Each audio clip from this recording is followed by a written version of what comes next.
बिस्मिल्लाहिर्रहमानिर्रहीम, अस्सलामुअलैकुम, good morning. 24/9 में खुश आमदीद। मैं हूँ आपके साथ सीमा हाशमी। अस्सलाम वालेकुम और मैं हूँ अबूज़र मौज़म। आप सबको गुड मॉर्निंग। सीमा आपको गुड मॉर्निंग। इसके साथ साथ चूँकि आज 8 मुहर्रम है, इसके हवाले से हम ये बात ज़रूरी है कि जैसे ही मजालिस होती हैं और साथ जो जुलूस निकाले जाते हैं उसमें आप इस चीज़ का ज़रूर ख्याल रखिएगा, SOP को फॉलो करते रहें। और जहाँ जहाँ पर सिक्योरिटी के इंतज़ामात हैं वहाँ पर तो आपके साथ इंतज़ामिया मौजूद होगी, लेकिन कहीं पर ऐसे भी होता है कि आप इंडिविजुअली कर रहे होते हैं, तो वहाँ पर भी जिम्मेदारी का मुजाहरा कीजिए। बिल्कुल, अपनी जिम्मेदारी खुद उठानी है, अपना रोल प्ले करना है। वहीं पर आज हम प्रोग्राम में कराची के हवाले से भी बात करेंगे। दिल दुख रहा है कल से जब हम वीडियोज़ देख रहे हैं, फुटेजेस देख रहे हैं। कराची वालों, हौसला रखना, अल्लाह ताला आप लोगों का हामी और नासर रहे, क्योंकि हालात ख़राब होते जा रहे हैं। और आज भी मुसलसल मूसलाधार बारिश की प्रेडिक्शन की गई है और कहा जा रहा है, पहले तो ये था कि जो छठा स्पेल है ये बुध या जुमेरात तक ख़त्म हो जाएगा, लेकिन अब ये प्रोलॉन्ग कर गया है। और फिर ये भी बताया जा रहा है कि 29 अगस्त से एक नया स्पेल दाखिल होने जा रहा है बारिशों का। इतनी ज़्यादा बारिशें कि 90 साला रिकॉर्ड टूट गया। सिचुएशन क्या है, हालात क्या हैं, वहाँ पर आपको बराह रास्त भी दिखाएंगे। कुछ स्टोरीज़ हैं वो भी आपके साथ शेयर करेंगे, लेकिन सबसे पहले टॉप स्टोरीज़ की तरफ चलते हैं।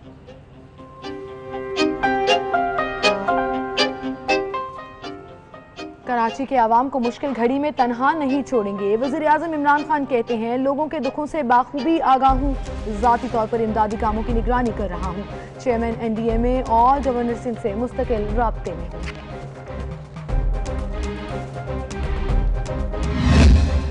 कराची में रिकॉर्ड बारिश से रिकॉर्ड तबाही। तारीख में पहली मरतबा एक रोज़ में 223.5 मिलीमीटर बारिश रिकॉर्ड हुई।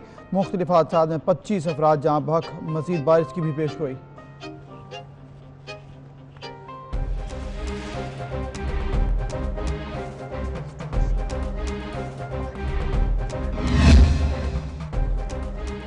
मूसलाधार बारिश के बाद पानी के रैलों ने शहर का हुलिया बदल दिया। पानी का बहाव अपने साथ कंटेनर्स, कारें, बसें, मोटरसाइकिलें खिलौनों की तरह बहा ले गया। रनवे पर जहाज तैरने लगे। शहर के अंडरपासेस पानी से भर गए। रेलवे की पटरियां गायब। लोग कश्तियां चलाने लगे। लाहौर में मूसलाधार बारिश से जल थल एक नशेबी इलाकों में पानी। शहर में वक्फे वक्फे से बारिश जारी।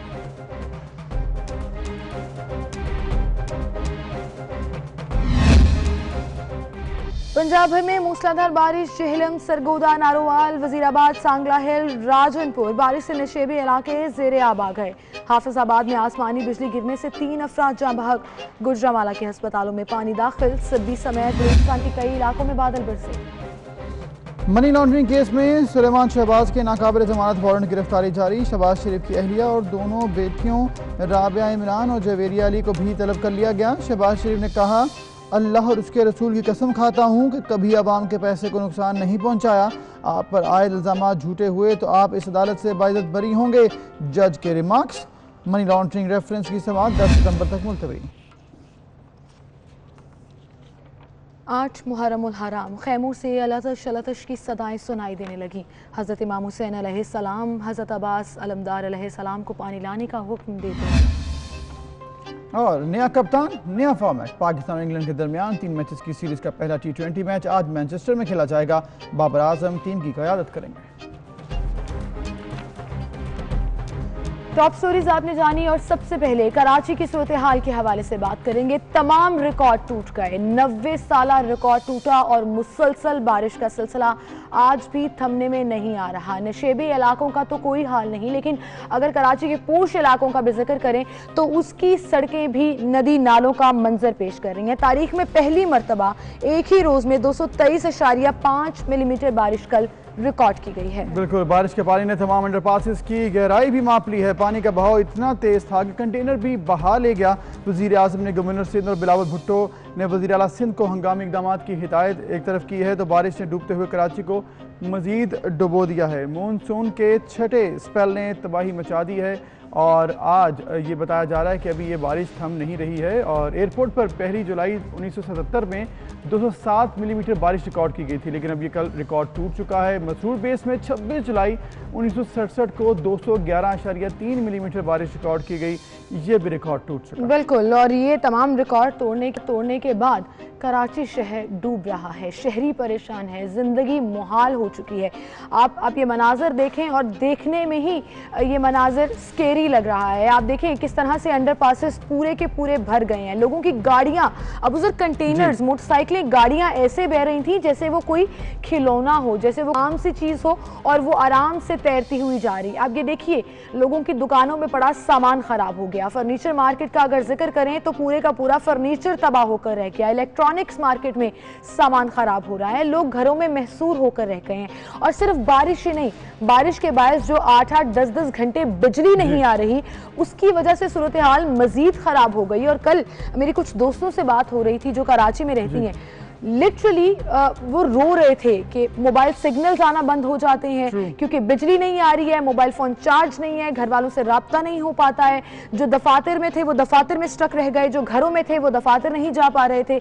मतलब बहुत ही खौफनाक सूरत हाल इस वक्त कराची में देखने में आ रही है। बिल्कुल, और इस तमाम सूरत हाल को देखते हुए ये कहा जा रहा है कि वज़ीर-ए-आज़म इमरान खान ने गवर्नर सिंध को रब्ता किया और इसके साथ साथ वज़ीर आला सिंध से भी रब्ता हुआ बिलावल भुट्टो का, और ये हिदायत भी जारी की गई जो कि बहुत इंपॉर्टेंट है। और वो ये है कि अगर तो आप रेस्क्यू करते हुए जो लोग हैं फंसे हुए पानी में, उनको तो आप बचाएं, साथ साथ खाने पीने की अशिया भी फराहम की जाएँ। रेस्क्यू के तमाम इंतजामात में ये बहुत इंपॉर्टेंट फैक्टर है जिसको अब कवर किया जाना ज़रूरी है, क्योंकि लोग घरों में महसूर हैं, दफातर में महसूर हैं, और खाने पीने का सामान जो है उन तक पहुंचाना बड़ा ज़रूरी है। तो ये एक बड़ी अच्छा इकदाम है जो कि हुकूमत की तरफ से किया जा रहा है कि लोग जो फंसे हुए हैं उनको साथ साथ निकालने के, रेस्क्यू करने के, उन्हें खाना भी फराहम किया जाए। इस हवाले से इमदादी कार्रवाइयों का सिलसिला तो जारी है, वो प्राइवेटली भी जारी है और वो ऑफिशियल लेवल पर भी जारी है। लेकिन यहाँ पर अब उधर इंतज़ामिया भी बेबस हो जाती है, जिस कदर बारिश हो रही है, जिस कदर तूफान आ रहा है। और आप ये देखिए कि जहाँ पर पाक अफवाज के दस्ते मौजूद हैं लोगों की हेल्प करने के लिए, लोग अपनी मदद आपके तहत भी मदद फराहम कर रहे हैं। पुलिस कोशिश कर रही है कि रेस्क्यू किया जा सके, या एक जगह तो हमने ये भी देखा कि पुलिस की गाड़ी को लोगों ने रेस्क्यू किया। तो आपस में जो जज्बा है एक दूसरे की मदद करने का, वो तो जिंदा है, लेकिन हालात इस तरह के हैं कि लोग बेचारे बेबस होकर रह गए हैं। बिल्कुल, अब एयरपोर्ट पर भी यही सूरत हाल है, वहाँ पर भी जहाज़ जो है वहाँ पर आपको आपने देखा है कि रनवे पर ऐसे लग रहा था तैर रहे हैं, फिर जो कंटेनर सड़कों पर बह रहे थे जिस तरह से खिलौने हैं कोई। तो ये तमाम मामला ऑब्वियसली इंतज़ामिया भी इस तरह की एमरजेंसी में हेल्पलेस हो जाती है और कोशिश कर रहे हैं मैक्सिमम जितनी कोशिश की जाए। तो आप भी पैनिक न करें और बस दुआ करें कि मामला जल्द से जल्द गैर जरूरी तौर पर घरों से बाहर मत निकलें, बहुत ज़रूरी है, घरों से मत निकलें। अब ये मामला इस वक्त कैसे है, क्योंकि एमरजेंसी डिक्लेयर्ड है ऑलरेडी सिंध में, कराची में स्पेशली, तो इस वक्त कैसी मामलात हैं, किस तरह से देखा जा रहा है। हमारे साथ मौजूद हैं कराची से हमारे नुमाइंदे जावेद कायम खानी और सक्खत से इमदाद बोजदार, उनसे हम जानेंगे इस वक्त सिचुएशन क्या है करंट। जावेद कायम खानी, आप बताएं कि जो हमने हालात देखे गुज़िश्ता चंद दिनों में कराची के, ऑब्वियसली आवाम बड़ी परेशान है, लेकिन इस वक्त कैसे हैं, कुछ आपको लग रहा है रेस्क्यू का अमल जो है वो तेज़ी से जारी है, लोग थोड़े से रिलीफ उनको मिल रहा है या नहीं? बिल्कुल, जैसे आपने जो आगाह किया है कि 223 तकरीबन मिलीमीटर बारिश जो है वो एक दिन के अंदर रिकॉर्ड की गई है, और ये सबसे ज़्यादा 207 जो है वो 1977 के अंदर रिकॉर्ड की गई थी। 53 साल के बाद इतनी बारिश, और उसके बाद डायमेंशन भी चेंज है। शहर जो है वो उस आबादी का नहीं है जो 1977 के अंदर थी, अब जो है वो कई गुना जो है उससे बढ़ गया है। और जाहिर है कि फैलता हुआ शहर जो है उसके लिए दीगर मामला भी हैं, और सीवरेज का जो निज़ाम है वो इस काबिल नहीं है कि इतनी ज़्यादा बारिश को जो है वो उसका पानी को नदी और उसके बाद समंदर बुर्द हो सके। तो गुज़िश्ता रोज़ जो बारिश हुई है उसने वाकई तबाही मचा दी है, और कराची शहर को जो है आफत ज़दा करार दिया गया है। हुक्काम बाला तमाम लोग इस सड़कों पर हैं, आर्मी के साथ साथ नेवी और शहरी जो है उनकी खिदमात जो है वो उसकी तारीफ करनी ज़रूरी होगी, क्योंकि कल गुज़िश्ता रोज़ जब मैं दफ्तर आ रहा था मैंने भी देखा कि शहरी जो है वो सड़क किनारे और सड़कों पर मौजूद थे और रेस्क्यू कर रहे थे, लोगों को रास्ता बता रहे थे कि यहाँ से सड़क टूटी हुई है, यहाँ पर खड्डा है, यहाँ पानी ज़्यादा है। तो आप जो है वो अपनी मदद आपके तहत जो है वो लोगों को रेस्क्यू कर रहे थे और अपने मंजिल मकसूद की तरफ जा रहे थे। दूसरी जानिब जो निजी लोग यानी कि जिनके सड़कों पर घर हैं वो लोग भी जो है इमदाद के लिए मौजूद थे लोगों की, और जो निशेबी इलाके उनकी अगर बात करें तो वाकई शहर के बेशतर इलाके जो है वो डूबते हुए। अच्छा जावेद, आप बताइएगा कि अभी जहां आप खड़े हैं वहां बारिश नहीं हो रही, लेकिन ऐसा लग रहा है कि मतला अब्र आलूद है। महकमा मौसमियात ने आज भी बारिश की पेशगोई की है, आज सूरत हाल क्या है बारिश की ये भी कहिएगा, और जिन नशेबी इलाकों का आप जिक्र कर रहे हैं कौन कौन से इलाके सबसे ज्यादा मुतासर हुए हैं? अगर बारिश की बात करें तो अब गुज़िश्ता रात जो है बारिश थम गई थी, इसके बाद थोड़ा सा पानी जो है ज़रूर कम हुआ। इस वक्त हम जो मौजूद है वो कराची का पोश इलाका यानी कि DHA के अंदर मौजूद है। यहाँ भी मेरा कब में आप देख सकते हैं कि अब भी पानी मौजूद, मैं खुद भी जो है वो पानी के मेरा दफ्तर जो है वो भी पानी के अंदर है और शहरी जो है वो मगर पानी से बहुत परेशान है। लेकिन अगर नशेबी इलाकों की बात करें तो अपने कैमरामैन से कहिए दिखाएं हमें दिखाएं कि अब कितना पानी है, क्योंकि मेरे कैमरामैन से मैं दिखाता हूँ तो वो देख सकते हैं कि 1 से 1.5 फुट पानी जो इस वक्त भी मौजूद है। गटर लाइन जो है इसे भी आप मुलाहिजा कर सकते हैं, देख सकते हैं कि गटर लाइन के ऊपर से फ्लो कर रहा था और ये पानी जो है तकरीबन दीवारों पर अगर निशान देखें तो 3 से 4 फुट जो है वो इस पोश इलाके में जो कि ऊंचाई पर वाक़ है और शहर के एक समंदर के करीब है, जिसका पानी जो है वो समंदर बुर्द हो जाना चाहिए फौरन ही बारिश के बाद, लेकिन ऐसी सूरत हाल नहीं है और पानी जो है वो बढ़ता हुआ दिखाई दे रहा है और ज़्यादा पानी जो है यहाँ पर मौजूद है, जिसकी वजह से अब ट्रांसपोर्ट तो जो आज सुबह जो है वो सिंध हुकूमत ने भी छुट्टी का ऐलान किया सरकारी सतह पर। उसके अलावा जो है वो निजी इदारों को भी जो है वो लोग नहीं निकले, अपने घरों में है। मामलात जिंदगी जो है मुतासिर है। अगर बात करें ऑब्वियसली और बड़ी परेशानी की सूरत हाल है ऑब्वियसली। अब हम उम्मीद करते हैं जल्द से जल्द। जावेद, आपने बताया नहीं नशेबी इलाकों में कौन कौन से इलाके ज्यादा मुतासिर हैं जहां पर अभी भी कई फुट पानी खड़ा है? बिल्कुल जी, नशेबी इलाकों के जितने मुजाफाती इलाके हैं और कच्चे इलाके हैं, जैसे अगर कस्बा कॉलोनी की बात करें तो अब भी वहाँ पर घरों के अंदर पानी मौजूद है और कटी पहाड़ी का एरिया लैंड स्लाइडिंग के वाक़यात भी हुए। कल गुलिस्तान जौहर में भी जो है लैंड स्लाइडिंग के बाइस एक साइमा प्लाजा जो है उसकी एक मेन जो बाउंड्री वॉल की दीवार गिरी, जिससे बच्चे खेलते हुए और ख़वातीन जो है वो उस अहाते के अंदर मौजूद थे, वो भी जहाँ बाग हुए। 7 अफराद जो है, 4 बच्चे 2 ख़वातीन और 7 लोग जो है वो लुकमा अजल बने। अगर टोटली बात करें हादसा की तो तकरीबन 18 से ज़ायद जो है बात कल के दिन के अंदर हुई है और नशेबी इलाके जो है अब भी ज़ेर आब है, जिसके अंदर जो है वो अगर मुजाफाती इलाकों में जाए तो मलीर के नदी के अतराफ के जो इलाके हैं, जो 2 रोज़ कबल की नदी मलीर से जो पानी आया था वो उसके बाद दोबारा बारिश हो गई और वो इलाके मदीना टाउन है, गडाब के इलाके हैं, मुल्ला ईसा गोट है और दीगर यार मोहम्मद गोट है। तमाम इलाके जो है अब भी जो ऐसा मंजर पेश कर रहे हैं कि यहाँ पर जो है वो समंदर या दरिया के बीच में कोई जजीरा है या घरों की सिर्फ छतें और दीवारें नजर आ रही हैं, लेकिन वहाँ पर जो है वो मामलात ज़िंदगी या ज़िंदगी के आसार दूर से अगर देखें तो नहीं दिखाई देते, लेकिन इमदादी कार्रवाइयाँ ज़रूर की जा रही हैं। NGOs को जो है वो ठीक है। जावेद, बिल्कुल आपने सही कहा कि ऑब्वियसली जब पानी हुआ खड़ा तो उसमें टाइम भी लग रहा है और कोशिश की जा रही है कि तमाम इमदादी कार्रवाइयाँ तेज़ की जाएँ। हम उम्मीद करते हैं मामला बेहतर हों। साथ ही मौजूद रहेगा सक्कर का रुख करते हैं, वहाँ पर भी इस वक्त सूरत हाल क्या है जानेंगे हम इमदाद बुज़दार से। इमदाद, जिस तरह से ओवरऑल सिंध में सिचुएशन खासी परेशान है और एमरजेंसी डिक्लेयर की गई थी, कराची की सूरत हाल तो सारी दुनिया देख रही है, सक्कर की बताइएगा क्या हो रहा है इस वक्त सक्कर में, किस तरह से इंतजाम हैं?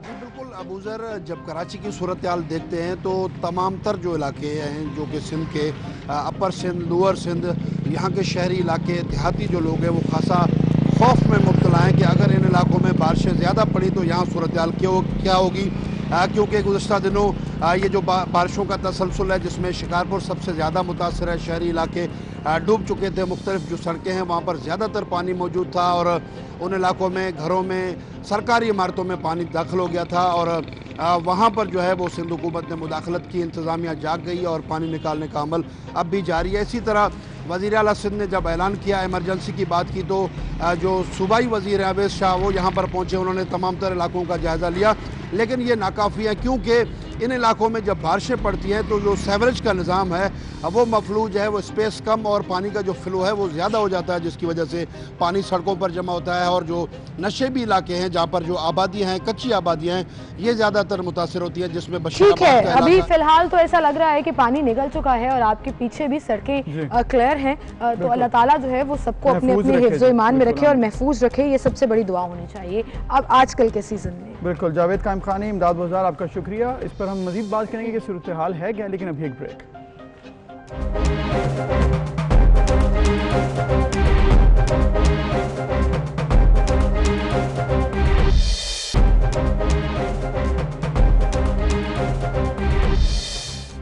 Welcome back. मूसलाधार बारिश और मुश्किलों का ये पहाड़ खड़े हो गए कराची वालों के लिए, लेकिन वहीं पर महकमा मौसमियात की ये पेशगोई जो है वो बिजली की तरह गिरी कि दरमियाने दर्जे की बारिश अभी भी मुतवक्के है और इसके साथ साथ 30 अगस्त को बारिश का नया सिस्टम दाखिल हो रहा है और ये 7वां स्पेल शुरू होगा। बिल्कुल, अब ऑब्वियसली बड़ी परेशानी की सूरत हाल है, तो इस पर सब ने बात की। कल वज़ीर आज़म से लेकर इंतज़ामिया तक हर कोई इस पर मुतरिक था। सोशल मीडिया पर भी बहुत सी इस पर बातें हुई और अपनी अपनी सिचुएशन तमाम जो लोग थे रहने वाले कराची के स्पेशली, वो अपनी अपनी बताते रहे। क्योंकि ऑब्वियसली जब आप रह रहे हो घर पर और कोई वहाँ पर आपके पास सामान ना हो कि आपने बाहर कैसे जाना है, खाने पीने का सामान ना हो, घर के अंदर आप स्टैंडर्ड हो जाएं और कोई आपको हेल्प ना हो, एग्जैक्टली, तो फिर आप किस से हेल्प मांगेंगे? ऑब्वियसली आप सिर्फ लोगों से अपने दुख का इजहार ही कर सकते हैं। बिल्कुल, और कल कराची रेंज जो है वो टॉप ट्रेंड रहा सारा दिन ट्विटर के ऊपर भी, और लोगों ने जहां पर अपने गमो गुस्से का इजहार किया, जो परेशान थे इस पूरी सिचुएशन से, वहीं पर इंतज़ामिया और पॉलिटिकल जो भी उनके एरिया के लोग थे उनको टैग कर करके वो सिचुएशन दिखाते रहे। लेकिन मुल्क भर से लोग जो है वो दुआएं दे रहे थे, कराची के लिए दुआ कर रहे थे, जो लोग कराची में नहीं रहते वो भी, क्योंकि बहरहाल कराची पाकिस्तान का एक बहुत इंपॉर्टेंट शहर, रोशनियों का शहर, और ये सूरत हाल देखी नहीं जाती है। अब आप ये भी देखिए कि वज़ीर आज़म से लेकर एक आम शख्स तक कराची के लिए दुआ कर रहा है। कल जो वज़ीर आज़म ने ट्वीट किया, उन्होंने ख़ुसूसन उसमें ये कहा कि मुझे बहुत तकलीफ है कराची की ये सूरत हाल देखकर, आवाम को मुश्किल घड़ी में तनहा नहीं छोड़ेंगे। फिर NDMA और गवर्नर सिंध का उन्होंने जिक्र किया कि मुसलसल उनसे राब्ते में हूँ, जैसे ही बारिश रुकेगी सिचुएशन कंट्रोल कर ली जाएगी। इसके साथ साथ कुछ वीडियोस, कुछ मनाजर, कुछ जिसे कहते हैं ना कि वो सिनेरियोज आवाम जो है वो लाइव भी दिखाती रही अपने सोशल मीडिया हैंडल्स। बिल्कुल, घर डूबे हुए थे और इसके साथ साथ जिस कर्ब से गुजरे, जिस अज़ियत से गुजरे, वो भी हमने सोशल मीडिया पर देखा। लोग क्योंकि ऑब्वियसली परेशान थे, घरों पर थे और पानी इतना ज़्यादा, और घरों के अंदर पानी, वहाँ पर हमने दिखाया आपको कि ट्रक्स जो हैं वो बह गए हैं, कंटेनर्स बह गए हैं, एयरपोर्ट पर क्या सूरत हाल है, सड़कों पर क्या सूरत हाल है, हर चीज़ बह रही है। टॉयज़ की तरह ऐसे लग रहा था खिलौने हैं, वो कोई 20-20, 30-30 फुट की चीज़ नहीं है, सिर्फ एक 5 से 6 फुट की चीज़ है। और लेकिन वो किस तरह से डूबी थी, लोग घरों के अंदर, बाहर, सब जगह परेशान थे। सबसे पहले आपको वो मनाजर दिखाते हैं कि कंटेनर्स, जो भारी भरकम कंटेनर्स आम आदमी उठा नहीं सकता, वो किस तरह पानी में बह रहे थे। और उसमें वो कंटेनर्स वाली वीडियो भी आपको दिखाएंगे, लेकिन हम उसके साथ साथ एक गाड़ी जो है वो पानी में किस तरह बह रही है, तैर रही है, वो वीडियो दिखाते हैं आपको। ये अभी हम इस वक्त माशाल्लाह कराची एंजॉय कर रहे हैं जी। ये हमारी गाड़ी देखें, और ये माशाल्लाह तालाब का मंजर, पूल का मंजर, माशाल्लाह धक्का लगा रहे हैं लोग, गाड़ी होगी बंद। एक जरा हाथ इधर हिला दे जी नदीम साहब।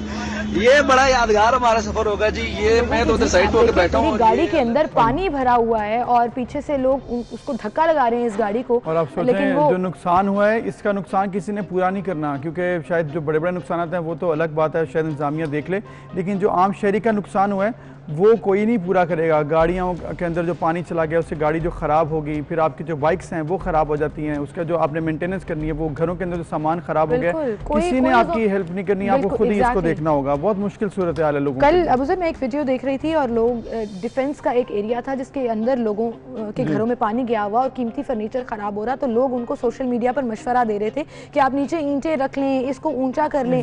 वो आगे से इस कदर, मतलब उनकी आवाज़ में मुझे लिटरली ये महसूस हुआ, वो कर्ब महसूस हुआ कि मैं कहां से जाके ईंटें ले आऊं, पीछे बाहर 5-5 फुट पानी खड़ा है, कुछ नहीं हो सकता।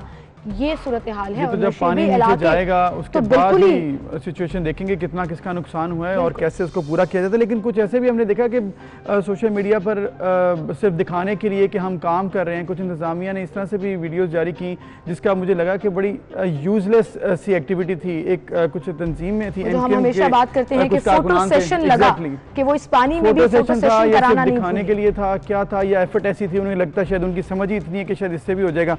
झाड़ू फेर रहे हैं पानी 5-5 फुट का निकालने के लिए। दिखाते हैं ये देखें जरा आप, ये पानी निकाला जा सकता है झाड़ू से, शायद अपनी टीम के साथ मिलकर जो है इस पानी को 1 से 1.5 घंटे के अंदर बिल्कुल रिमूव कर देंगे और इंशाल्लाह तो ये ट्रैफिक की रवानी जो है जो थोड़ी सी मुतासिर हो रही है वो भी ख़त्म हो जाएगी।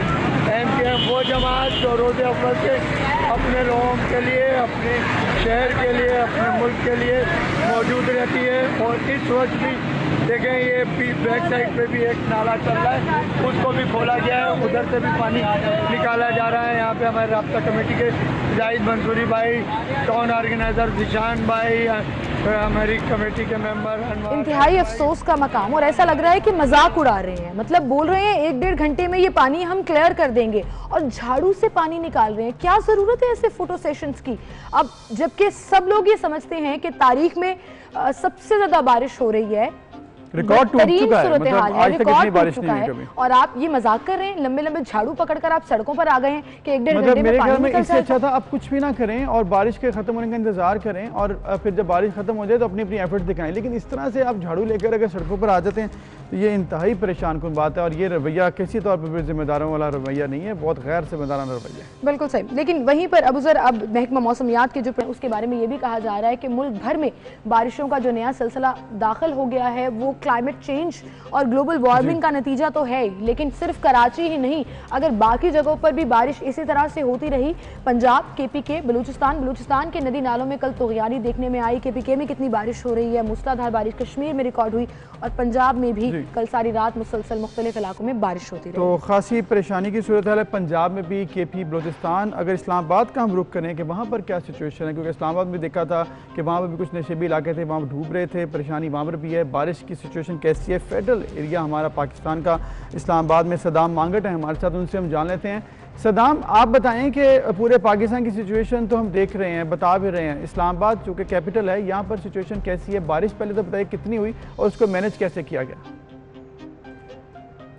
आज जी देखें, इस वक्त हम सियाला बागा के इलाके में मौजूद है, जो इस्लामाबाद के जो रूरल एरियाज़ हैं और ऐसे इलाके जिनके साथ सुहान नाला या दीगर कई नाले जो हैं वो अटैच करते हैं, वो इलाके गुज़श्ता रोज़ जो है वो बुरी तरह से मुतासर हुए हैं, ज़ेरे आब आ चुके थे। सबसे जो बड़ा अलमिया है इसमें बहुत सारे लोगों के जो मवेशी हैं उनका नुकसान हुआ है, वो सैलाब में बह गए हैं और ये जानी और माली नुकसान है। सबसे बड़ा नुकसान तो गुज़श्ता रोज़ जो है वो ये सामने आया है। दूसरा जो सुहान नाला है जिसके करीब इस वक्त हम यहाँ पर मौजूद हैं, यहाँ से बिल्कुल चंद कदम के फासले पर आबादी तामीर की गई और ये सिर्फ यहाँ पर नहीं, ये जितने भी रूरल एरियाज़ हैं इस्लामाबाद के, ये यहाँ पर यही सूरत हाल है। और जैसे ही पानी डैम से और बारिश का पानी जैसे ही इकट्ठा होता है, ओवरफ्लो होता है, जितने करीबी इलाके हैं, नशेबी इलाके हैं, वो तमाम के तमाम ज़ेरे आब आ जाते हैं। और आज पाक आर्मी और ज़िली इंतज़ामिया की जानब से इन तमाम इलाकों का सर्वे किया जा रहा है, चूँकि आज भी महकमा मौसमियात की जानब से बारिश बताई गई है और मुख्तलिफ मकामात पर ऐसे इलाके जो नशेबी हैं उनका सर्वे मुकम्मल किया गया और वो तमाम मकामात जिनको सर्वे में रेड अलर्ट जारी किया गया है कि ये इलाके जो हैं वो ज़ेरे आब आ सकते हैं, वहाँ पर मुख्तलिफ मसाजिद में ऐलान किए गए हैं। ऐलानात की मदद से लोगों को आगाह किया जा रहा है कि आज अगर बारिश होती है तो उससे पहले सिमली डैम का जब पानी खोला जाएगा तो उससे पहले फिर इन तमाम इलाकों के जो रहायशी हैं उनको आगाह किया जाएगा और यहाँ से नकल मकानी की जाएगी, क्योंकि यहाँ पर जो रहने वाले गुज़श्ता रोज़ तो काफ़ी नुकसान हो चुका है।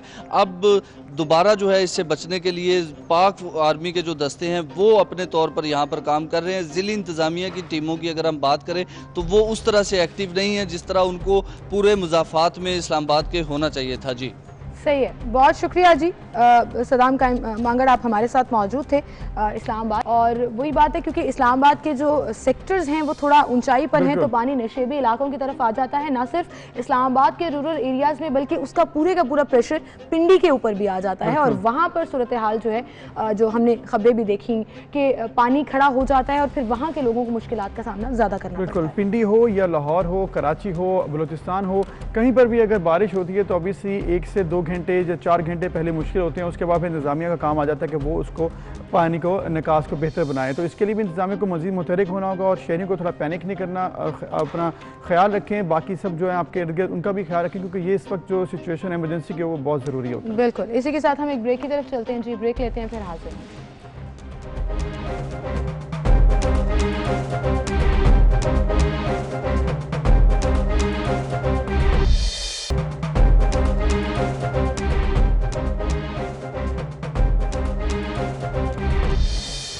Welcome back. और अब जरा कुछ पॉलिटिकल डेवलपमेंट्स की भी बात कर लेते हैं। आपको याद होगा शहबाज शरीफ साहब ने मौलाना फजल रहमान से मुलाकात की थी और मौलाना फजल रहमान ने बड़े वाज़ेह तौर पर यह जवाब दिया था कि मैं बाकी जमातों से मुशावरत के बाद आपको बता सकूंगा कि क्या करना है। अब JUIF के सरबराह मौलाना फजल रहमान ने यह कहा है कि आशूरा के बाद PPP और नून लीग समेत तमाम ऑपोजिशन जमातों की पहली रहबर कमेटी होगी, फिर APC होगी। बिल्कुल, उन्होंने कहा क्या है, पहले आपको दिखाते हैं। पहले मरहले पर रहबर कमेटी का इजलास होगा जिसमें तमाम सियासी जमातें शरीक होंगी और उसमें नई हालात के तहत तजावीज़ मुरतब की जाएंगी। तहरीक को किन नुकात की बुनियाद पर, कौन से कम अज़ कम नुकात हैं कि जिस पर हम तजावीज़ मुरतब करके उसको ऑल पार्टीज़ कॉन्फ्रेंस का एजेंडा बना सके और फिर ऑल पार्टीज़ कॉन्फ्रेंस अपने हतमी फैसलों का ऐलान करेगी और तमाम अपोजिशन मुत्तहिदा और मुत्तफ़िक़ा तौर पर तहरीक को आगे बढ़ाएगी। तो APC के मामले पर रहबर कमेटी फैसला करेगी, यानी कि अभी मामला जो है APC का थोड़ा और दूर नज़र आता है। एनीवेज ये मामला है क्या, किस तरफ जारी अपोजिशन की तमाम प्लानिंग, इस पर बात करेंगे। JUIF से MNA हैं डॉक्टर शाहिदा अली, उनसे हम बात कर लेते हैं। अस्सलाम वालेकुम डॉक्टर साहिबा। वालेकुम अस्सलाम। डॉक्टर साहबा, जैसे कि ये मामला खासा अब ऐसे लगता है कि पेचीदा होता जा रहा है कि मौलाना फजल रहमान साहब तो क्लियर हैं, ऐसे लगता है कि वो तो चाहते हैं कि वो इस मामले पर बात करेंगे कि किस तरह से आगे चलना है और किस तरह से लेकर चलना है। लेकिन ये बताएं कि अब ये लग रहा है कि नून लीग और पीपल्स पार्टी भी आप साथ फाइनली आ गई है या नहीं आई? हाँ, देखिए जिस तरह अभी आप देख रहे हैं मौजूदा सिनारियो में जो सूरत हाल बन रही है, उसमें हमारा पहले से भी यही था APC में स्टांस था तमाम पार्टीज का कि एक यकनकाती एजेंडा हो और उसमें हम आगे लेके जाएंगे अपनी इस कॉन्फ्रेंस को और तहरीक को भी। अभी मौजूदा सूरत हाल में भी आप देखें जिस तरह हजरत मौलाना फजल रहमान साहब ने कहा है कि हम मुश्तरकात जो है, जो कम अज कम हम में चीज जो है मुश्तरक है, हम उसको लेके जाएंगे और वो है जो पिछले 25 जुलाई 2018 का इलेक्शन जो है, जो रिग्ड इलेक्शन के नताइज आए थे, उस पे तमाम जमातें जो है वो मुत्तफिक है, उसमें कोई दो राय नहीं है। पहले भी हमारी तहरीक इसी के हवाले से थी और अब भी ये तहरीक जो है इसी एजेंडे को आगे लेके जाएगी। उसके बाद जो बाकी सूरत हाल है, जो बाकी आप देख रहे हैं कि जो मुल्क के सूरत हाल सामने नजर आ रही है, जिस तरह इस हुकूमत की ना अहली आप देख रहे हैं, जिस तरह इन्होंने वादे इफा नहीं किए थे, तो अभी वो बाकी चीजें जो है वो उसके साथ साथ प्लस होती जा रही हैं। तो इंशाअल्लाह कोशिश यही है कि जो भी तहरीक हो वो एक जानदार तहरीक हो और उसके हमें मुस्तकबिल में कोई पॉजिटिव मुस्बत नताइज सामने आए, इसीलिए ये तमाम काविशें हो रही हैं और अभी जो है रहबर कमेटी में इन मुश्तरकात को लेके जाएंगे, उसके बाद फर्दर कोई बिल्कुल सही। लेकिन आप ये भी देखिएगा शाहिदा साहिबा, आपने जैसे कहा कि ऑपोजिशन जमातें अब मिलकर बैठेंगी, रहबर कमेटी तय होगी और यकनकाती एजेंडे पर काम होगा, तो क्या वो एजेंडा आवाम का होगा? क्योंकि ऑपोजिशन आवाम की नुमाइंदगी करती है, वहीं पर ट्रस्ट डेफिसिट भी नजर आता है ऑपोजिशन की आपस की जमातों में। और JUI ने तो ये एक्चुअली फेस किया है जब पिछली दफा प्रोटेस्ट पे निकले थे, ना नून लीग उस तरह से सपोर्टिव रही ना पीपल्स पार्टी। तो क्या आपको लगता है कि अब सब एक पेज पर आ जाएंगे, एक वाकई में एक एजेंडा तय हो जाएगा सब ऑपोजिशन जमातों का? देखिए, होना तो चाहिए कि हमारे साथ जो है सब मिल के चलें इस एजेंडे पे, क्योंकि जब तक सही जमहूरी हुकूमत नहीं बनती वो अपनी पॉलिसियां खुद नहीं बना सकती, और जब अपनी पॉलिसियां खुद नहीं बनाएंगे तो अवाम के रिप्रेजेंटेटिव फिर अवाम की नुमाइंदगी कैसे हम कह सकते हैं कि वो करेंगे। और ये मौजूदा सूरत हाल आप देख रहे हैं कि जो कि कैबिनेट में बैठे हुए ओवरसीज के जो बाकी इन्होंने लोगों को जमा किया हुआ है, वो शाहिदा अली साहबा, हालात आपने से ठीक कहा। वाकिफ ही ऑब्वियसली नहीं है। आपको ऐसे लगता है कि अपोजिशन जो है वो कोशिश कर रही है और होना चाहिए, आइडली इकट्ठे होकर बात करनी चाहिए, लेकिन ये रहबर कमेटी तो पहली बार नहीं बनी, बहुत दफ़ा बनी है APC। आप इस पर अभी तक मुत्तफिक नहीं हुए, 2 साल से ज़्यादा टाइम गुजर चुका है, आगे करना क्या है इस पर कोई मुत्तफिक नहीं हो सका, 2 साल से ऊपर टाइम गुजर चुका है। ये तो बातें हो रही हैं, आप ये कहें क्यों नहीं क्लियर कट कहते कि उस तरह से अपोजिशन अपना किरदार अदा नहीं कर सकी? देखिए, अपोजिशन का किरदार जो है वो उसमें कोई मैं समझती हूँ जो आपका तज्जिया है वो भी सही हो सकता है, लेकिन हमारी कोशिश है और तहरीकें कभी नाकाम नहीं होती। ठीक है, वो सबसाइड होती हैं हालात की वजह से, मजबूरियां होती हैं लोगों की, लेकिन जो हमारा स्टांस है बहैसियत JUI की मैं वर्कर बात कर रही हूँ कि फ्रॉम द डे फर्स्ट जो हमारा स्टांस है हम उस पर कायम है, और यही मौलाना फजलुर रहमान साहब की ग्रेटनेस है, एतमाद है बाकी पार्टियों का कि वो उनकी कॉल पे जमा हो जाते हैं और APC को लेके हम आगे चलते हैं। लेकिन अगर कहिएगा, अब एंड पे मैं ये पूछना चाहूंगी, अगर कहिएगा कि ये ट्रस्ट डेफिसिट बरकरार रहता है ऑपोजिशन जमातों का दरमियान में और रहबर कमेटी भी तय नहीं कर पाती कि एजेंडा एक क्या होगा, मुत्तफिका राय या मुत्तफिका एजेंडा तय नहीं हो पाता, तो फिर क्या होगा? JUI क्या करेगी फिर? देखिए, JUI तो अकेले भी चलने को तैयार है, उसमें तो हम पहले ही कह चुके हैं कि हमारे पास अल्हम्दुलिल्लाह हम नजरियाती लोग हैं, हमारे वोटर जो हैं वो नजरियाती हैं, और अब मौजूदा सूरत हाल में तो हम देख रहे हैं कि अब अवाम भी हमारे साथ है, चाहे वो किसी भी पार्टी से ताल्लुक रखते हों। लेकिन जो मौजूदा महंगाई की सूरत हाल, मुल्क की सूरत हाल, जिस तरफ हम अनसर्टिनिटी की तरफ जा रहे हैं, उन मौजूदा हुकूमत की कारकर्दगी को देख के अवाम इतने मायूस हो चुके हैं कि वो भी हमारे साथ चलने को तैयार है। तो तहरीक इंशाल्लाह हमारी जारी रहेगी, बाकी पार्टियां भी उम्मीद है कि हमारे साथ। लेकिन शाहिदा अली साहबा, आपने कहा कि अकेली तहरीक हम चलाने को तैयार हैं, अकेली तहरीक तो शायद आप उस तरह से ऑब्वियसली वो इफेक्टिव ना हो, और ये भी कहा जाता है कि आप चूँकि असम्बलीज को नहीं मानते तो ये क्यों नहीं किया जाता है पहले एज अ स्टेप, बड़ा स्टेप के असम्बली से इस्तीफा दे दिया जाए जो आपके अरकान हैं असम्बली में बैठे हुए? जी, मुझे आपकी आवाज थोड़ी वो गया। शाहिदा अली साहबा, ये कहा जाता है कि आप की जो पार्टी है वो इन इलेक्शंस को नहीं मानती जो 2018 को हुए, उसके नाते जो असेंबली बनी उसको भी, तो ये क्यों नहीं लिया जाता स्टेप? ये बहुत से क्रिटिसिज्म आप पर होता है कि आप असेंबलीज में जो असेंबली मेंबरान हैं वो इस्तीफा क्यों नहीं दे देते ताकि एक बड़ा मैसेज जाए?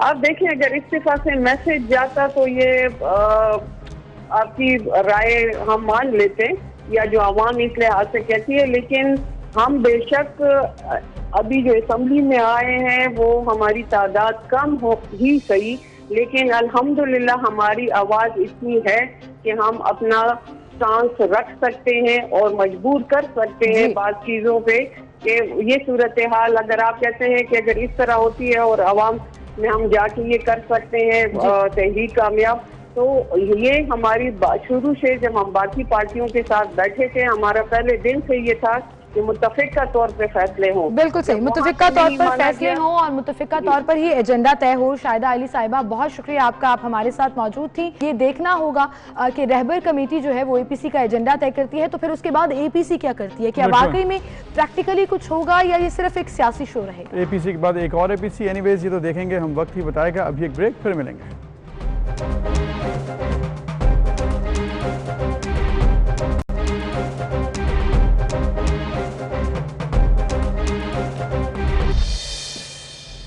वेलकम बैक नाज़रीन। जैसे कि आपको मालूम है कि बारिशों का सिलसिला पंजाब भर में और इस तरह पाकिस्तान भर में जारी है। सिंध की, सक्खर की, सिंध ओवरऑल कराची की सिचुएशन आपको बताई, पंजाब में सिचुएशन क्या है।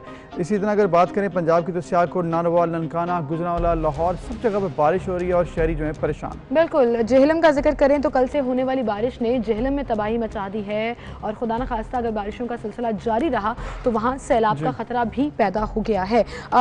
150 देहात हैं वहाँ पर जिनका ज़मीनी राब्ता जो है वो मुतासर हुआ है, जेहलम शहर से मुनक़ता हुआ है। हाफिज़ाबाद की बात करें तो वहाँ भी पानी जो है वो बढ़ता चला जा रहा है बारिशों की वजह से। तो ओवरऑल पंजाब की सूरत हाल भी ये है, इस पर एक रिपोर्ट है वो आपको दिखाते हैं।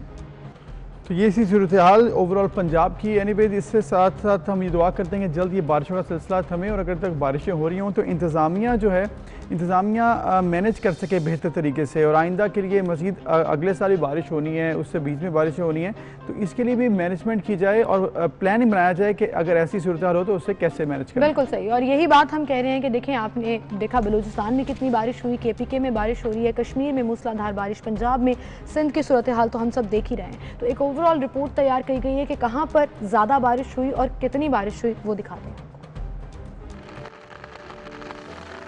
महकमे मौसमियात के मुताबिक रवां साल अगस्त में अब तक बलूचिस्तान में मामूल से 146% ज़्यादा बारिश हो चुकी है। सिंध में 1 अगस्त से अब तक मामूल से 70% ज़्यादा बारिश हुई, जबकि गिलगित बल्तिस्तान में भी मामूल से 28% ज़्यादा बारिश हुई है। इसके मुकाबले में पंजाब में इस साल अगस्त में अब तक मामूल से 14% कम बारिश हुई है। खैबर पख्तूनख्वा में मामूल से 16% और आज़ाद जम्मू कश्मीर में मामूल से 27% कम बारिश हुई। ताहम सिंध और बलूचिस्तान में बहुत ज़्यादा बारिशों के अगस्त में अब तक मुल्क भर में मजमूई तौर पर मामूल से 26% ज्यादा बारिश हो चुकी है। जुलाई में तमाम सूबों में ही मामूल से 55% तक कम बारिश रिकॉर्ड की गई थी। जी, तो ये आपने देखा कि कितने फीसद कौन से इलाके में ज़्यादा बारिशें रिकॉर्ड की गई हैं, और ये वही बात जो मैं एक दफ़ा फिर से बोलूँगी कि क्लाइमेट चेंज और ग्लोबल वार्मिंग, जिसकी वजह से ये बारिशों के स्पेल्स जो हैं वो या लॉन्ग करते जा रहे हैं, ये बारिशें ज़्यादा हो रही हैं, and I think in a longer run हमें कुछ ना कुछ स्टेप्स लेने पड़ेंगे, अदरवाइज़ ये आपने जो जिक्र किया ना कि ये जो बारिशें हो रही हैं इसकी वजह से प्रोलॉन्ग हो रहा है, ये ओवरऑल पूरी दुनिया में ग्लोबल वार्मिंग और सारा क्लाइमेट चेंज हुआ है, तो पूरी दुनिया इस सिचुएशन से गुजर रही है। तो आप हौसला मत हारें, इंतजामिया बस ये है कि बेहतर प्लान कर ले नेक्स्ट ईयर के लिए, तो इंशाल्लाह मामला बेहतर होंगे। एनीवेज बेहतर प्लानिंग की बात करें तो फिर एक और फील्ड है क्रिकेट की, जिस पे बेहतर प्लानिंग की बड़ी ज़रूरत है पाकिस्तान को, क्योंकि आज T20 शुरू होने 3 मैचों की सीरीज़ है। आज पहला मैच है, उम्मीद करते हैं कि मैच आज अच्छा आगाज़ होकर टेस्ट सीरीज़ को भूलकर T20 को खेला जाए। बिल्कुल, बाबर आजम की क़यादत में टीम जो है वो आज पहला T20 खेलेगी, और प्रैक्टिस की तस्वीर आप स्क्रीन पर देख सकते हैं कि टीम तैयारी कर रही है। लेकिन मुझे लगता है कि T20 वैसे ही हमारे लिए जैसे कहते हैं ना कि फेवरेट भी है, और पाकिस्तान को वाज़ह बरतरी भी हासिल है। तो फिर दोनों टीमों के दरमियान अब तक 15 जो मैचेस खेले गए हैं उसमें से सिर्फ पाकिस्तान 4 में कामयाबी हासिल कर सका है। इंग्लैंड बड़ी अच्छी है, हाँ, लेकिन ये है इंग्लैंड के सामने वो नहीं उस तरह से परफॉर्म कर सके। और इसके साथ साथ अगर बात करें हमारे पास चूँकि चेंजेस आई हैं टीम में, तो चेंजेस होती रहती हैं, लेकिन किट में चेंज आया है, और T20 की जो किट है वो पाकिस्तान की अब ये नई किट है, नया कप्तान, नया अज़म, नया फॉर्मेट, और उम्मीद करते हैं कि ये अच्छा खेले। और ये किट जो आप देख सकते हैं ये है इस दफ़ा लॉन्च हुई, और उम्मीद है कि शादाब खान के बारे में भी डिसाइड नहीं हो रहा सिमन कि कौन खेलेगा। पिछली वाली किट की निस्बत अबूज़र ये वाली ज़्यादा मज़े की लग रही है। हाँ, इंटरेस्टिंग है, बट मुझे ये येलो कलर पहले इतना नहीं था, थोड़ा ऐड हो गया, ऐड हो गया, और ग्रीन जो है उसको बड़ा ज़बरदस्त तरीके से प्ले किया गया। लेकिन आप देखें शर्ट्स का डिज़ाइन और है, ओवरऑल हुडीज़ का डिज़ाइन थोड़ा सा डिफरेंट है। अब लेट्स सी कि आज का मैच जो है वो खेलते हैं तो फिर क्या। और किट के अलावा सिर्फ किट की तो हमने बहुत सी पिक्चर्स हमारे प्लेयर्स हैंडसम तो लग रहे हैं, अच्छे लग रहे हैं। अब अल्लाह करे अच्छी परफॉर्मेंस भी दिखाएं, क्योंकि ये ज्यादा जरूरी है। किट कोई भी पहन ले लेकिन परफॉर्मेंस अच्छी होनी चाहिए। क्योंकि वाइट किट में आई वुड से प्लेयर्स इतने अच्छे नहीं लगे थे, ऑल्दो वो भी इस दफा चेंज थी क्योंकि उसके ऊपर नाम लिखे हुए थे। बट अब आप देखें कि ये किट चेंज हुई है जो उन पर अच्छी भी लग रही है बहुत ज्यादा, एंड आई रियली होप कि वो परफॉर्मेंस जो है वो हमें ग्राउंड पे नजर भी आए। बिल्कुल इंटरेस्टिंग फैक्ट्स तो हैं हमारी टीम के, एक बड़े अच्छा खेलती है लेकिन इंग्लैंड के खिलाफ इतनी अच्छी नहीं है। ओवरऑल अगर शादाब खान और हैदर अली की बात करें तो उनसे उम्मीदें हैं कि उनको खिलाया जाएगा या नहीं। हैदर अली बड़े प्रॉमिसिंग नए प्लेयर हैं और 19 साल उनकी सिर्फ उम्र है, बैट्समैन है, और उम्मीद यही है कि T20 में जो कि उन्होंने पाकिस्तान में जो PSL थी वो बहुत अच्छी खेली थी, उसमें बड़ी ज़बरदस्त परफॉर्मेंस थी हैदर अली की, तो वो उनसे काफ़ी उम्मीदें हैं। उनको अगर लॉन्च किया जाता है T20 सीरीज में तो वो कैसे खेलें। प्लीज ये मत कहें ना लें किसी का नाम मत लें, क्योंकि जब भी हम नाम लेते हैं वो प्लेयर इतना अंडर प्रेशर आ जाते हैं कि मुझे लगता है फिर वो परफॉर्म नहीं कर पाते। हम बाद में तारीफ करेंगे जब वो बहुत अच्छा परफॉर्म करेंगे। जब हम बहुत तारीफ करते हैं उससे अगले मैच वो भी नहीं परफॉर्म करते, हम सीरीज के बाद तारीफ कर लेंगे। चलो ठीक। एनीवेज जी, मूविंग ऑन, और एक छोटी सी ब्रेक लेनी है, फिर हाजिर होंगे।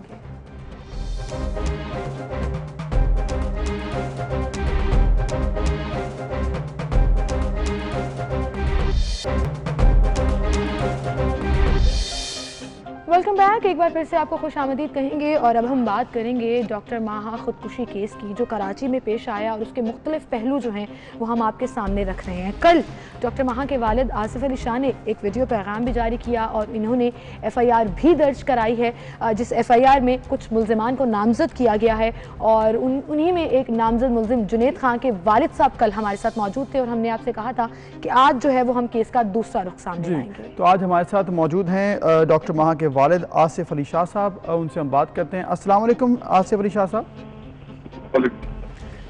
शाह साहब, पहले तो इंतहाई दुख का इजहार करेंगे हम आपकी बेटी डॉक्टर माहा के वाक़े पर। उन्होंने अल्लाह ताला उनको जन्नत में जगह दे। हमारी ताज़ियत आपके साथ है, दुख है हम सबको और हम उम्मीद करते हैं कि आपको इंसाफ मिले।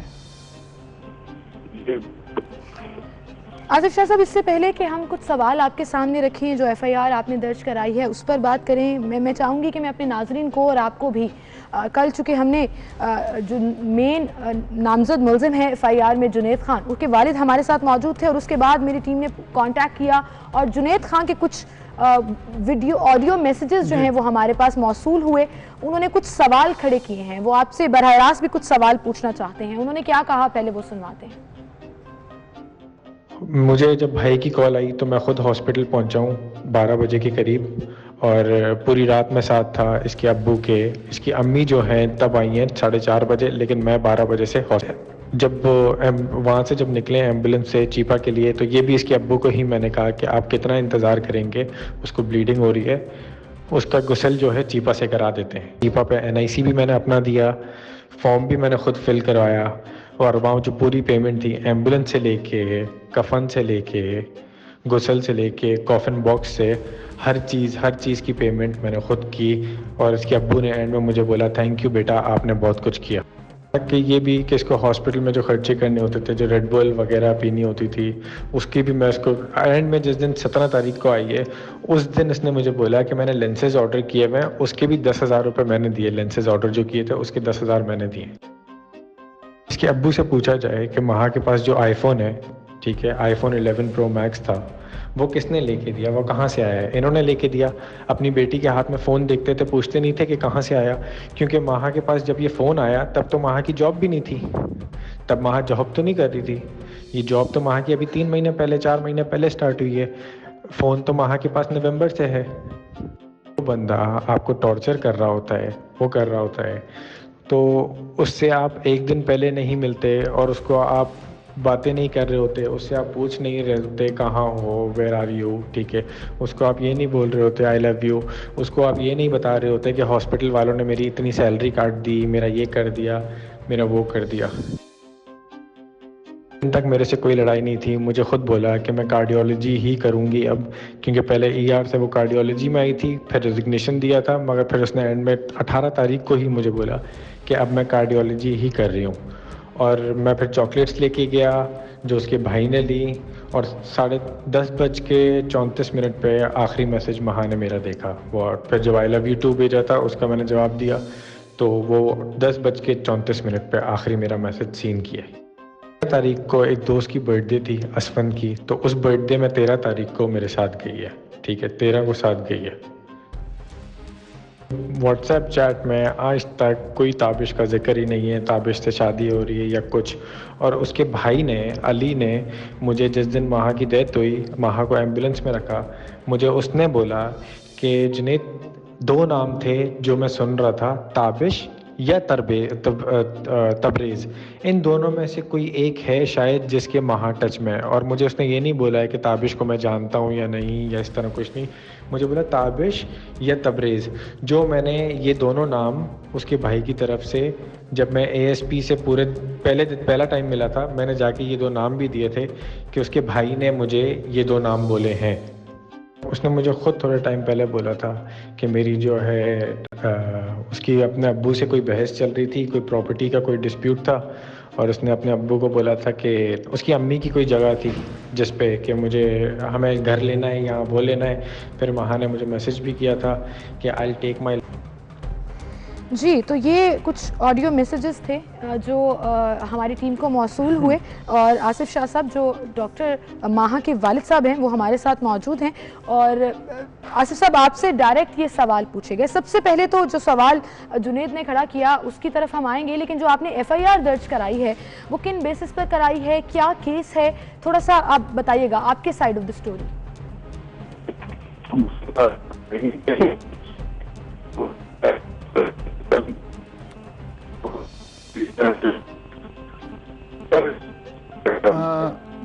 आसिफ साहब, आपकी कुछ आवाज़ हमें ठीक नहीं आ रही, हम कोशिश करेंगे आपसे दोबारा रब्ता करें ताकि आवाज़ क्लियर हो और ये जो मकसद है हमारे प्रोग्राम का वो पूरा हो, ताकि हम आपकी भी आवाज़ नाज़रीन तक पहुंचाएं और फिर तमाम इस इशू पर बात करें।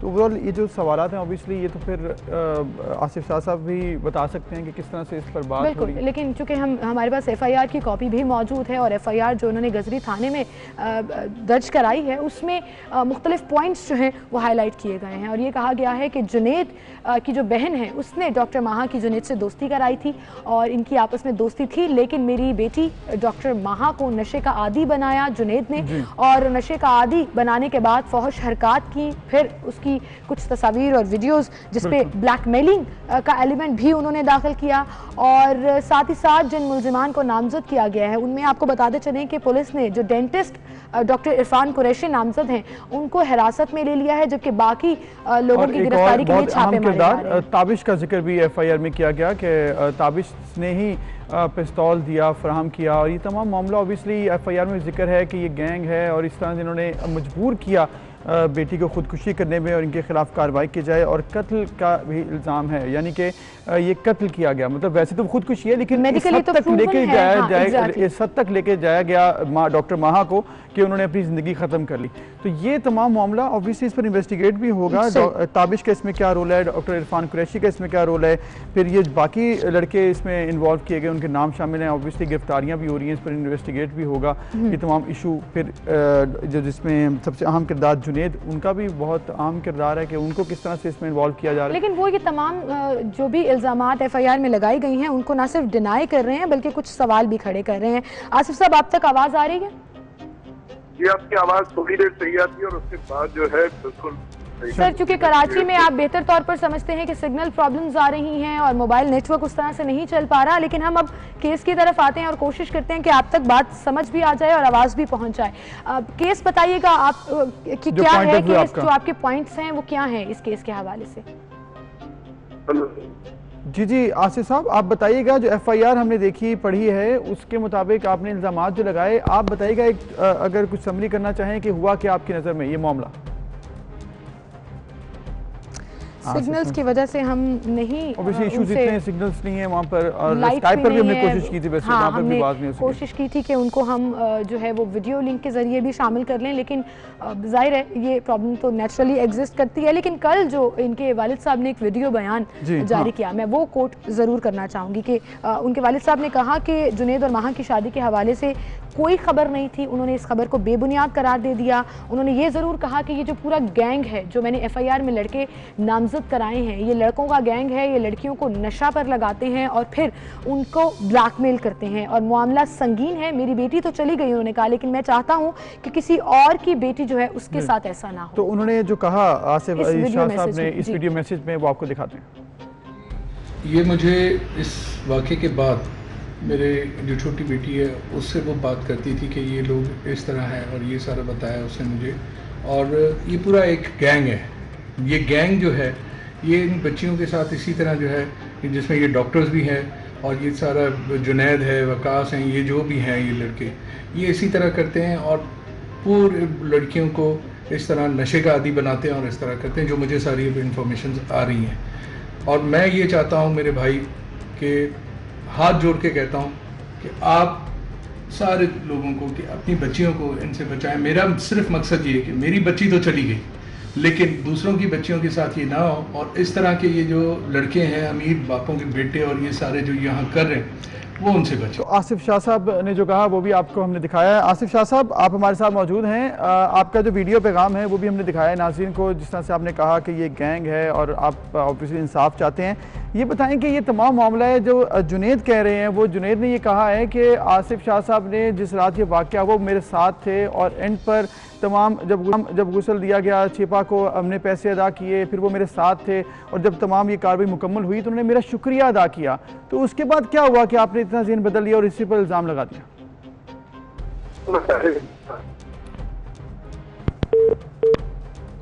प्रॉब्लम वही है, अभी बार नहीं हो पा रहा, लेकिन जुनेद और उनकी फैमिली जो है वो यकसर डिनाई कर रही है इन तमाम इल्ज़ामात को। और आई थिंक हम एक ब्रेक और सॉर्ट आउट करते हैं सिचुएशन को और पूरी कोशिश करेंगे कि उनसे हम बात कर सकें और जो सवालात उठ रहे हैं उनसे उनके जवाब दे सकें। एक ब्रेक फिर आते हैं।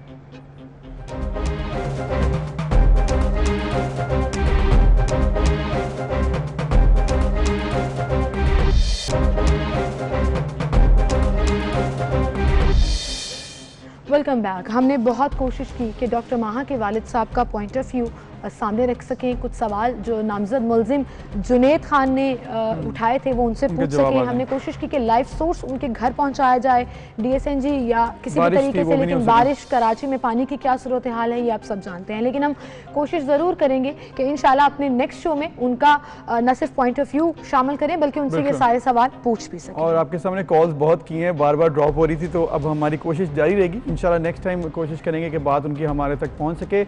आगे बढ़ते हैं और बात करते हैं मियां शहबाज शरीफ की फैमिली के हवाले से, जो कि इस वक्त मामलात लाहौर में एहतसाब अदालत के अंदर घिरे हुए हैं। और एडमिन जज जवादुल हसन ने शहबाज शरीफ फैमिली के खिलाफ मनी लॉन्ड्रिंग केस की समाअत की। शहबाज शरीफ की अदालत में पेश हुए, जबकि उनकी अदालत से रवानगी के बाद हमजा शहबाज को अदालत लाया गया और हाजिरी मुकम्मल करवाई गई। अदालत में समाअत के दौरान शहबाज शरीफ ने कहा कि एक धेले की करप्शन साबित नहीं कर सके। 12.5 साल आवाम की खिदमत की है, कभी 1 रुपया TADA तक नहीं लिया। शहबाज शरीफ ने यह भी कहा कि खुदा की कसम खाकर कहता हूं कि कौम के अरबों खरबों रुपए बचाए हैं।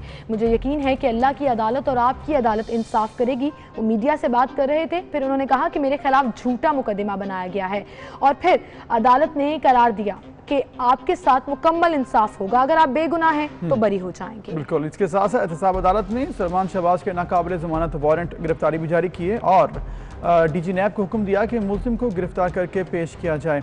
अदालत ने शहबाज शरीफ के दामाद हारून यूसुफ अजीज़ के वारंट गिरफ्तारी, जबकि नुसरत शहबाज, राबिया शहबाज और जवेरिया शहबाज को समन जारी करते हुए शहबाज शरीफ फैमिली के खिलाफ मनी लॉन्ड्रिंग केस की समाअत 10 दिसंबर तक मुलतवी करती है। यानी कि पूरी की पूरी फैमिली को समन जारी कर दिया है और उसे कहा है कि इस केस के समाअत के लिए वो आएँ। और अब ये जो केस है 10 सितंबर को दोबारा सुना जाएगा और उन तमाम लोगों को पेश होने की हिदायत भी जारी कर दी गई हैं।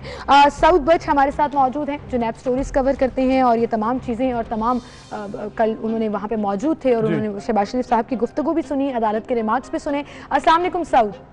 जी वालेकुम अस्सलाम। बहुत शुक्रिया साउथ टाइम देने के लिए। कल जो अदालती कार्रवाई हुई, अदालत के रिमार्क्स भी हमने सुने, शहबाज शरीफ साहब ने जो कहा वो भी सुना, पूरी फैमिली को अब बुला लिया गया है। अब किस तरह से समन जारी होंगे, क्या खुद से ही वो फैमिली हाजिर होगी अदालत में, या क्योंकि साथ साथ ये भी कहा जा रहा था कि सलमान शहबाज के जो हैं वो वारंट भी जारी किए गए हैं, ज़रा तफसील बताइएगा इस हवाले से। जी कल जो गुज़िश्ता रोज पेशी थी शहबाज शरीफ की, हमजा शहबाज की, जब अदालत में आए हैं तो जज साहब इस्तफसार कर रहे थे कि सलमान शहबाज पाकिस्तान क्यों नहीं आते और वो शामिल तफ्तीश क्यों नहीं हो रहे। बार बार उनको बुलाया गया नैब लाहौर की जानिब से भी, अदालत की जानिब से भी, लेकिन वो पेश नहीं हो रहे, जिस पर शहबाज शरीफ ने कहा कि वो इसलिए पेश नहीं होना चाहते क्योंकि कुछ पॉलिटिकल केसेस हैं और पॉलिटिकल प्रॉब्लम्स हैं जिसकी वजह से पाकिस्तान नहीं आना चाह रहे। जो जज हैं जवादुल हसन, उन्होंने फौरी तौर पर कल अहकाम दिए कि सलमान शहबाज, यूसुफ हारून, अली खान और ताहिर नकवी के जो non available warrant of arrest है वो जारी किए जाएं और DG नैब लाहौर फौरी तौर पर इन मुल्जिमान को गिरफ्तार करके अदालत के सामने पेश करें। साथ ही साथ जज साहब ने यह भी कहा कि जो राबिया इमरान है, उनकी बेटी शहबाज शरीफ की, और जवेरिया अली समेत उनकी अहलिया नुसरत शहबाज, इनके भी कॉल अप नोटिस निकाले जाएं। इसका प्रोसीजर ये है कि अदालत बाकायदा अब समन इनके रिहाइश गाँव पर भिजवाएगी, डेट्स डिसाइड करेंगे जज साहब और बाकायदा इनको कहेंगे कि आप पेश हो।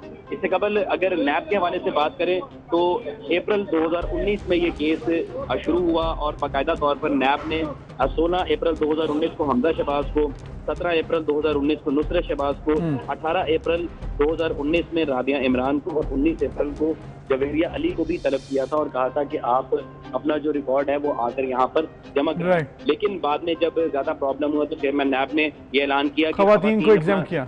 एग्जाम्प्ट किया और आप अपना जो जवाबनामा है वो भिजवा दें। जवाबनामा भिजवाने में भी काफी प्रॉब्लम्स आए, जो इनकम्प्लीट। सही है सऊद, ये तो मामला ऑब्वियसली ऑन रिकॉर्ड है। इशू क्या है मेन मनी लॉन्ड्रिंग के हवाले से? कितनी बड़ी अमाउंट है, जो कोई इल्ज़ाम है या फिर सिर्फ एक जनरल मनी लॉन्ड्रिंग का इल्ज़ाम लगाया गया है, और क्या मेन क्रक्स क्या है इस केस का?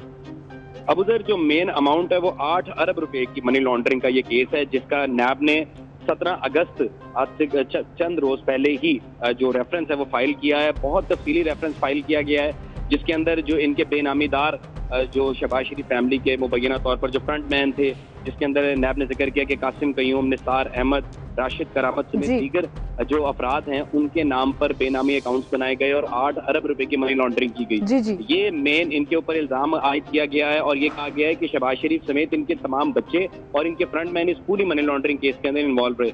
नैब की जानिब से अपना जो रेफरेंस है वो फाइल कर दिया गया है। अब अदालत इस पर फैसला करेगी, क्योंकि जब रेफरेंस फाइल हो जाता है तो अदालत के पास ये इख्तियार है कि मुल्ज़िमान को बुलाकर उनसे सवाल जवाब किया जाता है, इससे कबल की कोई सजा सुनाई जाए। बिल्कुल सही। तो अच्छा सऊद, ये बताइएगा नैब ने जो रेफरेंस दायर किया है, आप ये बता रहे हैं कि 2019 से लेकर अब तक इन्वेस्टिगेशंस चल रही थी मुख्तलिफ पहलुओं पर, तो अब जो नैब ने रेफरेंस दायर किया है उस रेफरेंस के पॉइंट्स क्या हैं? अब तक नैब क्या इन्वेस्टिगेट कर सका है? इसमें क्या कोई सबूत हैं नैब के पास जो उन्होंने अदालत में पेश किए हों?